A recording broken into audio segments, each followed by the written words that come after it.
오미크론 변이 감염이 빠르면 이달 말쯤 우세종이 될 것으로 예상됩니다. 방역 당국은 검사 건수 급증에 대비해 하루 검체 검사를 최대 3만 건까지 늘리고 재택치료 확대 등 방역 체계 전환을 서두르고 있습니다. 김낙성 기자가 보도합니다. 최근 일주일 새 대구에서 코로나19 신규 확진자는 평균 14명꼴로 발생하고 있습니다. 새해 들어 신규 확진자 가운데 오미크론 확진 비율은 17%에 달해 이달 말이나 다음 달 초에 오미크론 변이가 우세종이 될 가능성이 높습니다. 전파력이 강해 확진자가 폭발적으로 늘어날 것에 대비해 방역 당국이 검체 검사 대책 마련을 서두르고 있습니다. 최근 하루 검사 건수는 12,000에서 13,000여 건. 방역 당국은 전국의 확진자가 10,000명이 나올 경우 대구 확진자는 300명 정도 발생할 것으로 예상하고 하루 검사 건수를 약 3만 건으로 늘릴 계획입니다.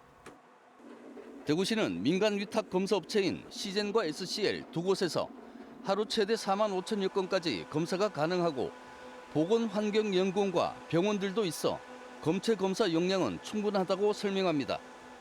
단계별로 대응하도록 하겠습니다. 임시 선별검사소 운영 시간 연장과 또 검체 인력을 추가 투입하고 또 선별검사소 추가 설치 등을 통해서 확진자가 급증할 시에도 시민들의 불편이 최소화되도록. 오미크론 변이 확산에 대비한 체계적인 방역 시스템도 구축하기로 했습니다. 지금까지 오미크론 변이 전파가 거의 없는 요양병원 등 감염 취약시설과 외국인이 자주 찾는 다중이용시설 관리를 강화하기로 했습니다. 정부에서도 PCR 검사를 줄이는 대신 신속 항원 검사를 긍정적으로 검토하고 재택치료 중심으로 바꾸는 등 오미크론에 대비한 방역체계 전환을 밝혔습니다.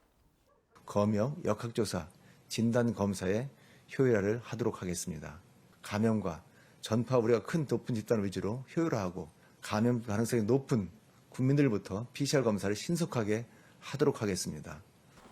이에 따라 대구시도 재택치료를 확대하고 추가 병상 확보에 속도를 내는 한편 자가검사 키트도 보조검사 수단으로 고려하고 있습니다. 하지만 아직까지 정부의 구체적인 지침이 내려오지 않은 데다 일부 전문가들은 자가검사 키트의 부정확성 때문에 부정적인 입장이어서 새로운 방역 체계를 현장에 적용하기까지는 다소 시간이 걸릴 것으로 보입니다. TBC 김낙성입니다.